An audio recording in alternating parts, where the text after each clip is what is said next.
interromper aí só um minuto. Tá bom, Bruno, vou falar. É só em relação à aula anterior do senhor, que Sim, eu lendo o slide surgiu uma dúvida lá sobre a luxação. Aí o sim. senhor gostaria de responder agora, depois? Agora, bora O senhor lá. poderia responder? Lógico, Não. Bruno, pode falar. Em relação à luxação, doutor, porque o senhor falou em questão da posição, que era anterior, posterior, superior ou inferior. Sim. Então, quando vai dar o diagnóstico de uma luxação, vamos supor, teria a possibilidade de acontecer assim, dela somar, por exemplo, ser uma anterior superior ou uma posterior inferior, ou Sim. elas funcionam separadamente? Não, não, não. Ela pode estar anterior e inferior, por exemplo. Por exemplo, Sim. no ombro é bem comum. Antero inferior ou póstero inferior, tá? O que vai dizer a nomenclatura da sua luxação é o foco inferior, o foco distal da articulação. Distal. Sim. Exatamente. Onde ela está localizada, você bota a nomenclatura que você achar melhor, ou seja, que você está visualizando, né? Ah, então tá ok. Muito obrigado, doutor. Desculpa aí eu Não, por interromper. favor, Bruno. Toma as ordens. Bom, galera, então vamos iniciar a aula de hoje. Então, vamos falar sobre o método de diagnóstico em ortopedia e traumatologia e vamos falar sobre o protocolo de trauma. Então, vocês sabem que existe o ABC do ATLS, né? Que é o A, via aéreas, B e tal, né? E lógico que existem radiografias complementares ao trauma que são protocolares. O que quer dizer protocolar? Bom, protocolar quer dizer que por mais que o paciente não peça ou não refira absolutamente nada naquela região, ela necessariamente deve ser feita, ok? Antes de começar a falar disso aqui, eu tenho que lembrar que radiografia nós temos que pedir sempre de frente e perfil. Estamos falando de membro, né? Frente e perfil. E outra coisa que nós devemos lembrar é que toda radiografia deve incluir as duas articulações que estão contíguas a esse osso. Por exemplo, fratura de perna tem que incluir joelho e tornozelo. Fratura de braço tem que incluir ombro e cotovelo. Né? Fratura de fêmur, quadril e joelho. Então, por quê? Porque pode eventualmente ter um traço segmentar ou ter um traço que está um pouco mais na zona epifisária e nós não podemos evidenciar se não tiver um panorama ideal, total desse osso. Tá? Então, raio-x sempre frente e perfil e que tenha sempre visualização das duas articulações, proximal e distal. Então, quais são as radiografias do trauma? O protocolo de trauma é lateral cervical, tórax, que geralmente é AP, não é PA, porque PA geralmente a gente faz sentado ou em pé. Nesse caso, o paciente com trauma, ele deve estar deitado, não consegue se mexer, ou está com colarinho cervical, não consegue se mexer, e a radiografia, então, é geralmente AP, né? E a panorâmica de pelvis. Por que essas radiografias são protocolares? Porque essas são as zonas onde mais acometem lesões inadvertidas. Ou seja, que você não vê, né, a simple vista, mas que por estatística é o que mais leva a problemas ou inclusive ao óbito do paciente, ok? A região cervical, por quê? Dentro da coluna, a coluna cervical é a mais acometida. Por quê? Porque geralmente a coluna, vamos imaginar que a coluna é como um chicote. A base do chicote seria a coluna sacral. Toda aquela região da coluna sacral e lombar vai ficando rígida, é forte, ela não tem muito movimento. Agora, chegando na ponta do chicote, é movimento, né? Quanto mais movimento, maior o processo de desaceleração ou aceleração, que pode eventualmente lesionar alguma coisa aí. Então, a região cervical, ela é onde tem o maior movimento da coluna, né? Ela tem flexão, extensão, lateralização, né, que é direita e esquerda, ela tem rotação interna e externa, flexão e extensão. Então, com certeza, ela pode ir, no processo de desaceleração, ser a mais cometida. E por que não a P? só lateral? E porque na radiografia AP, as primeiras vértebras não se consegue ver pelo queixo, tá? Geralmente, o paciente tem que abrir bem a boca para tirar o raio-x, ok? Então, nesse caso, geralmente o paciente com colarinho cervical não consegue abrir muito bem a boca e a gente pede só a radiografia lateral e com a radiografia lateral nós podemos identificar uma lesão do corpo, uma listeses, uma lesão dos ligamentos interespinal, né? Tudo isso dá para ser identificado com um raio-x lateral, ok? Então, na radiografia de tórax, por quê? Porque o tórax é um lugar onde alberga muitas estruturas nobres e é uma caixa onde pode caber muito sangue. Então, pode ter um pneumotórax, pode ter um hemotórax, pode ter uma contusão pulmonar. Tudo aí a gente pode identificar com raio-x, ok? E na panorâmica de pelvis, porque aí também pode haver eventualmente uma fratura na região pelviana, inclusive pode ter algum problema dentro do parênquima, né, que pode ser identificado com raio-x, ok? E lógico, se você viu alguma deformidade ou o paciente está pedindo, está dizendo, tá doendo meu tornozelo, está doendo minha perna, você faz um raio-x frente ao perfil da região onde você encontrou alguma alteração, algum desvio, alguma equimose, né, alguma tumefação, aí nessa região também deve ser efetuado um raio-x. Gente, esse protocolo de radiografia lateral, no último ATLS, que foi feito agora em 2018, ela está saindo de protocolo, tá? Então, qual é a moral agora para fazer o raio-x? Primeiro, o paciente tem que estar colaborador 15 em 15, né? Ele está lúcido, que ele não tenha perda de conhecimento em nenhum momento, né? Ele tem que referir que não dói o pescoço, você tira com cautela o colarinho cervical, faz palpação na região cervical, desde a base do pescoço até a região da clavícula escápula, né? E faz movimentos suaves de lateralização, flexão, extensão e rotação. Se o paciente não referiu dor em nenhum momento, você já pode descartar o raio-x lateral. Ou seja, seria uma economia que nós vamos fazer, né? Ok? E logo, as radiografias correspondem. Tórax e tal, continua a mesma coisa, ok? Então, essas são as radiografias, né? Tórax, nesse caso é um AP, né? Uma panorâmica de pelvis, uma lateral cervical, e nesse caso o paciente tinha uma deformidade a nível da coxa, né? E ele tinha uma fratura espiral do fêmur, ok? Bom, o ultrassom, no trauma, a gente utiliza o ecofast. O ecofast é uma ultrassonografia que geralmente o cirurgião de trauma é o que faz, não precisa ser um imagenólogo, não precisa ser um cara técnico em imagem para fazer. Geralmente é o cirurgião e o que ele descarta? Ele descarta líquido livre em cavidade. Né? Se tem, por exemplo, um hemoperitonel, se ele tem, por exemplo, um derrame pleural, se ele tem uma laceração de algum órgão oco ou um órgão compacto, como se fosse o fígado ou baso, dá para identificar, ou inclusive o rim, né? Dá para identificar por ultrassom, e geralmente é um ultrassom rápido que se faz na urgência. Você faz o ABCDE do ATLS, ABCDE, e logo já faz o ultrassom imediato, antes inclusive do raio-x, tá?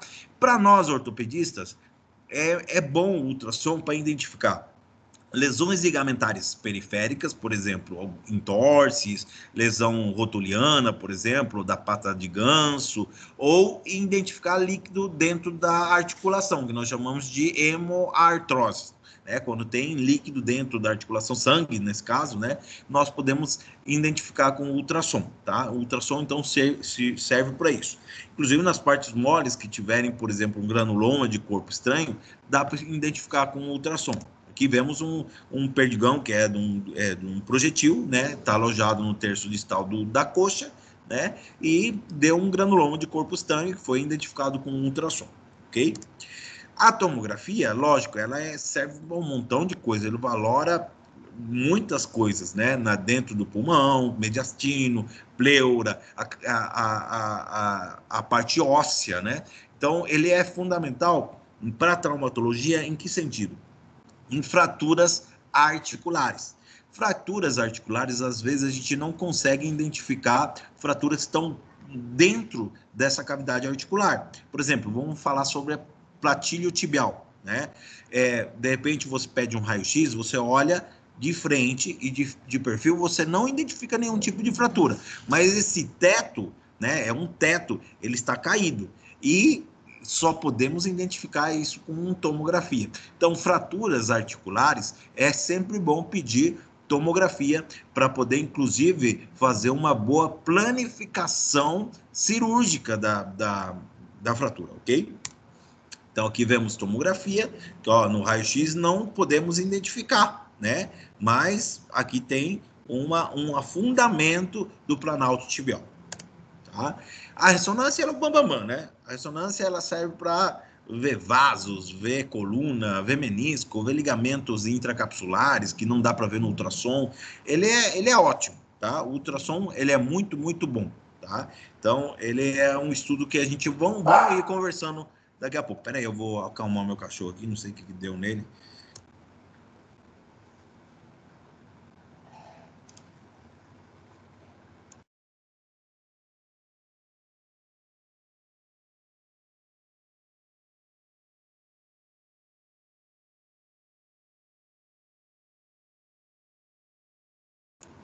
Bom, voltando para cá, ressonância, já falamos. Aqui, por exemplo, vemos uma ressonância de coluna lombar, onde vemos uma herniação de disco a nível de L5, que faz indentação sobre a cara ventral do saco dural. Tá? Bom, exames laboratórios, nós podemos pedir, por exemplo, tudo que convém para evitar um choque hipovolêmico, né? Pedimos um hemograma, né? Para ver se o paciente não está em um estado anêmico, né? Se não precisa de transfusão, se ele não está num coma hiperosmolar, consequência de uma hiperglicemia, se ele não está com uma insuficiência renal, né? E vemos também, logicamente, a crase sanguínea para ver se ele não tem nenhum tipo de discrásia, né? Para, no momento de uma cirurgia, ele não morrer aí de um choque hipovolêmico a consequência de um sangramento massivo, né? Orina para evitar algum tipo de infecção, para ver se tem alguma infecção concomitante, e tipificação para ver se ele precisa ou não de transfusão e dar a transfusão com o serotipo ideal, ok? Então, essa aqui é uma aula curtinha, galera. Uma aula só, assim, de um panorama geral do trauma. Lógico que a gente vai falar de cada um dos análises, cada um dos exames, paulatinamente, em cada aula, ok? Alguma pergunta sobre isso aqui?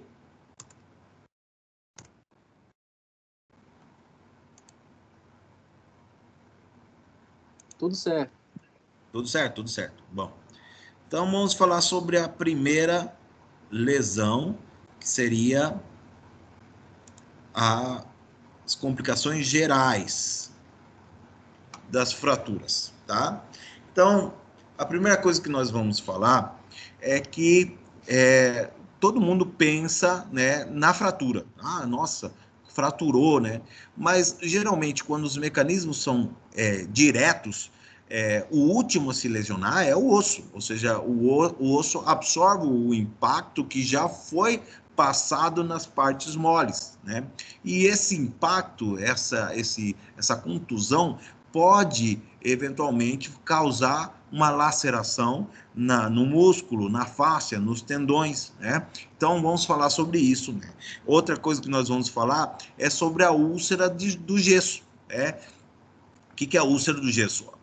Para fazer um gesso, para fazer uma imobilização, nós utilizamos geralmente uma malha, logo por em cima nós botamos um algodão, e por em cima desse algodão nós colocamos gesso. É um gesso que geralmente é laminar, a gente joga na água, ele faz uma reação exotérmica, química, e vai fraudando, vai ficando dura, tá? Alguém já botou gesso aqui? Uma perguntinha. Já, doutor. E aí, coçava ou não? Deus me livre demais. E o que você fazia quando coçava? Pegava um palitinho de espetinho e coçava. Então, é isso aí. Mas o que acontece? Ao botar um palitinho ou algum objeto para coçar, você empurra o mecanismo protetor do gesso, tá? Que seria a malha e o algodão. E o gesso fica em contato direto com a pele, tá? E pode causar isso aqui, ó, a úlcera por gesso. No caso do nosso amigo que já teve, provavelmente se ele tivesse uma úlcera, ele ia reclamar, ia ter dor, ia ter ardor, né? E provavelmente ir ao médico antes que ocorra uma lesão tão profunda como essa. Mas imagina que ele é um cara diabético, já anhoso, já tem uma certa idade, né? E tem um problema de circulação, de neuropatia, de sensibilidade, né? Que não vai sentir. E que vai acontecendo? Isso vai ulcerando, vai gangrenando, inclusive pode chegar a uma amputação, imagina, né? Então é isso que nós temos que sempre preconizar, falar ao paciente, se ele tem um plurito, o ideal é tomar anti-histamínico para evitar o plurito, tá? Não botar objetos aí para coçar. Bom, Doutor, oi? o paciente pode processar por isso aí? Não sei, se ele não avisa, aqui não tem erro médico. O erro médico seria se ele não botasse algodão nem malha. Aí ele podia te processar. Aí seria um erro médico, seria uma negligência médica. Obrigado. De nada, de nada. Tá, vamos falar sobre os desgarros musculares, que ocorre muito quando existe fratura. E todo mundo pensa na fratura, mas não pensa no desgarro muscular. Às vezes o desgarro é parcial, como esse aqui, ó, que é do bíceps femoral. É um desgarro parcial, não foi total, tá? Nesse desgarro, quando é menor a 50%, geralmente não amerita tratamento cirúrgico ou outro tratamento, senão repouso. Ele reposa, isso aí por fibroses, tem novamente uma junção dessa musculatura e a funcionalidade ela volta a ser normal. Agora, quando o desgarro é mais de 50%, como esse aqui, o ideal é fazer miorrafia, seria a sutura do músculo, para dar novamente uma soldura melhor e que a funcionalidade do músculo não se perca, tá? Então, essa também é outra complicação. E vamos falar também de fraturas ao redor das articulações, podem causar aquele sangue, que é o hematoma fraturário, ele pode emanar dentro da articulação, causando uma hemoartrose. Então, fratura do planalto tibial, fratura da cabeça do fêmur, fratura, por exemplo, da cabeça do rádio, né? Tudo que está muito perto da articulação pode causar uma hemartrose súbita. Quando a hemartrose é muito alta, ele vai causar uma tensão naquela articulação, causando muita dor, né? E o paciente adota uma posição antálgica. Ele, por exemplo, no joelho, esse gurizinho ele teve uma fratura de planalto, né? E ele adquiriu uma posição em semiflexo do joelho. Nessa posição, a articulação ele tem mais espaço para caber o líquido e, logicamente, a mobilidade está abolida. Ele não consegue fazer flexão nem extensão passiva nem ativa.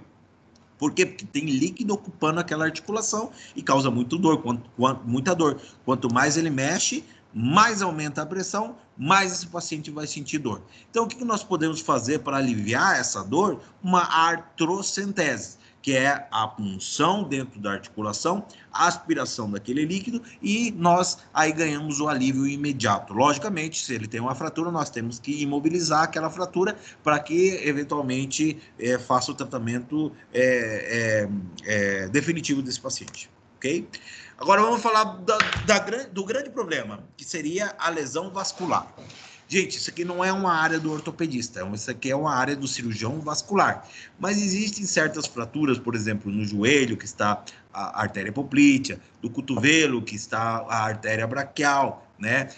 Do fêmur, que está a artéria femoral superficial. Tem algumas artérias que são fundamentais para a circulação daquele membro, que podem ser acometidas eventualmente.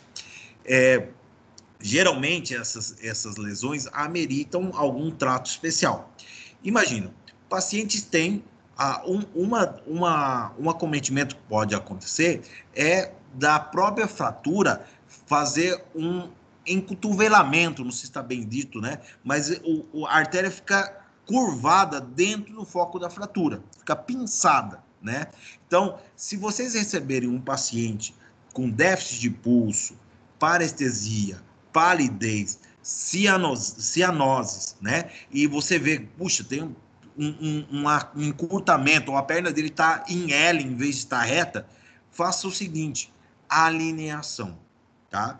O fundamental é alinhar o membro. Não estou dizendo fazer uma redução anatômica, tentar botar o osso no lugar, não. Alinhar. E esse não é um ato heróico, não. É um ato médico. Qualquer médico pode e deve fazer uma alineação do membro fraturado.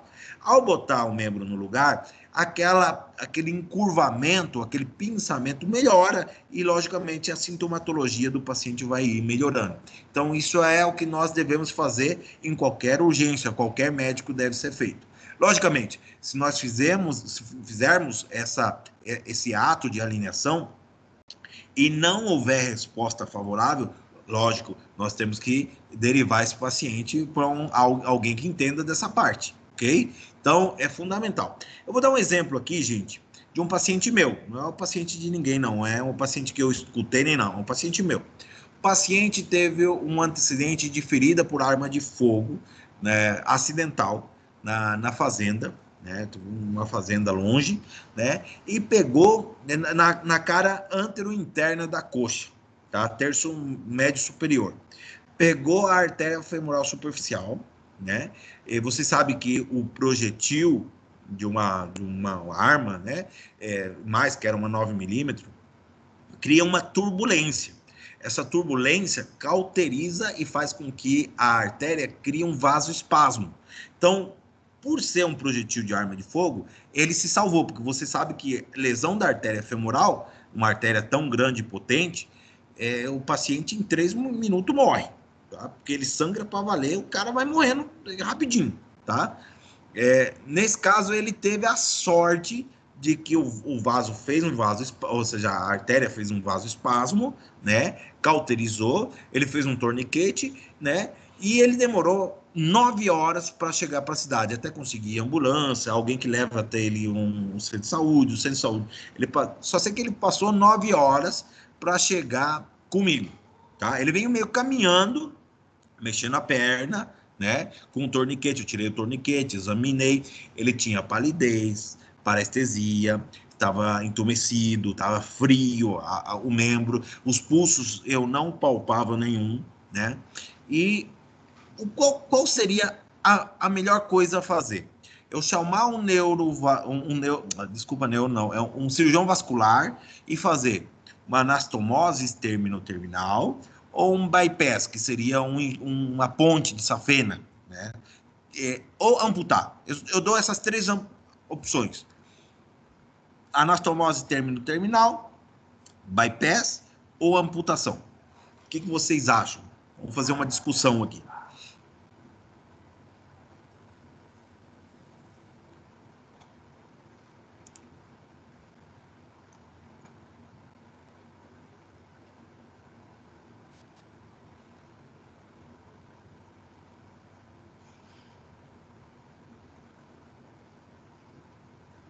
E aí, galera, alguém fala alguma coisa? Amputação, o Matheus falou amputação.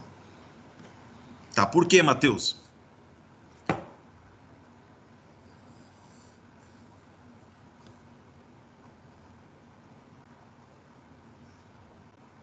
Lembra, o cara chegou caminhando.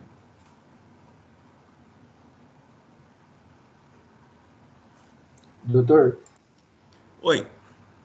é que o Matheus falou ali amputação, mas assim, se ele veio fazendo o torniquete da forma correta, abrindo para irrigar o membro e fechando de novo, poderia até salvar o membro, né? Não precisaria da amputação em si, não é? Bom, aí tá, o Matheus respondeu, porque passou mais de 9 horas. E daí, Matheus, o que acontece se eu fizer uma anastomose, que nem a Gabriela falou, fazer uma anastomose? O que pode acontecer?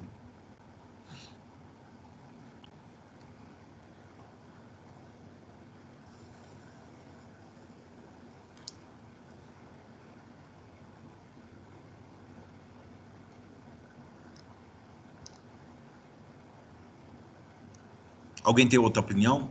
Anastomose vai dar recuperação, vai dar repercussão hemodinâmica no paciente, cheio de lixo no membro.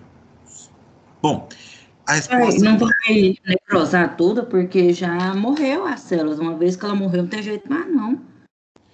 Então, Flaviane, é isso aí. O que eu quero pegar e ensinar para vocês? Muita gente se preocupa com a fratura. Vocês não sabem onde vocês vão estar o dia de manhã, né? Um pronto-socorrinho em algum lugar, vocês não sabem, né? De repente chegou isso aí, vocês vão derivar para um ortopedista de um lugar X, né?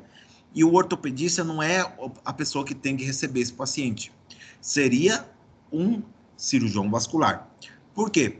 Porque esse paciente, se ele tem mais de 6 horas de anóxia, de não perfusão, ele entra num processo de necrose, assim como a Flaviane falou, tá? Ele está morrendo, tá? Ele libera um montão de substâncias lixo, como diz o Matheus, né?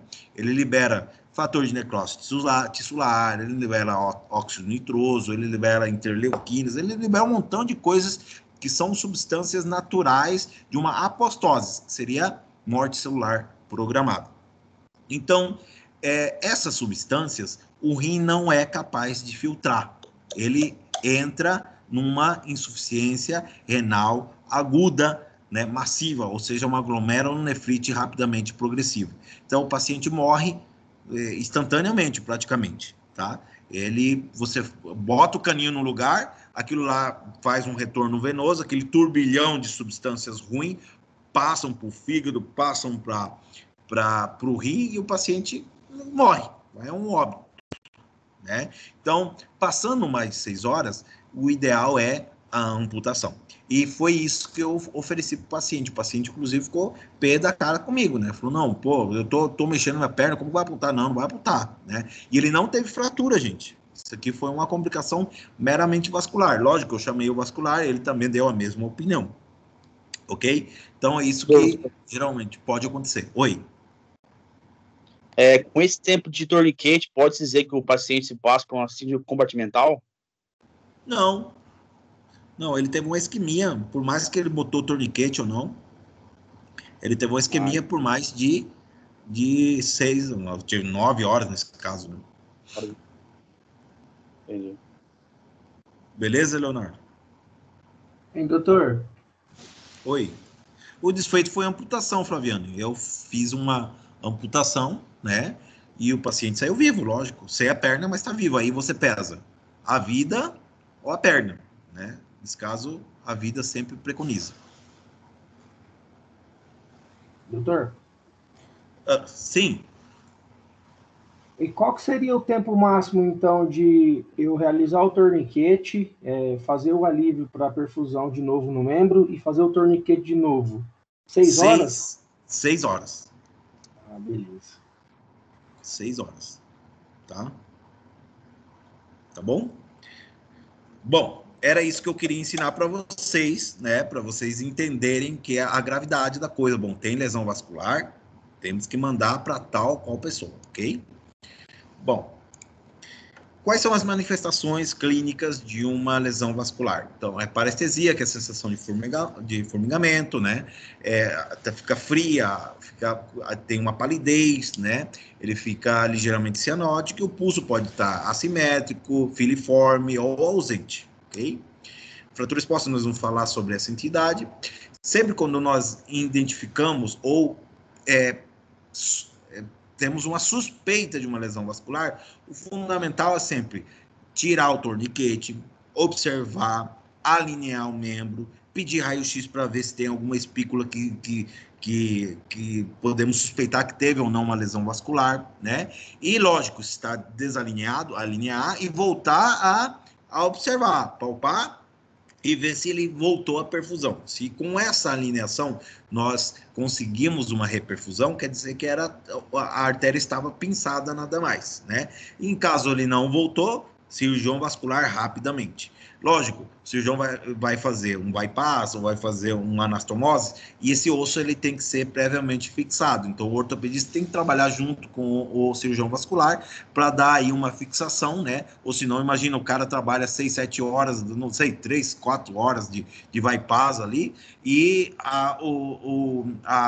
o osso está todo solto, esse osso pode novamente lacerar aquela artéria. Então, é fundamental fazer uma fixação com um fixador externo, né? Com placa parafuso, o que tiver nas mãos para fazer uma fixação do osso, tá?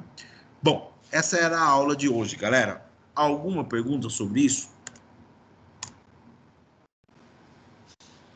Tranquilo, doutor. Obrigado. Tranquilo? Tranquilo também. Valeu, doutor. Beleza, galera. Para a próxima, vai ser na quinta, né? Isso, doutor. Quinta às 16.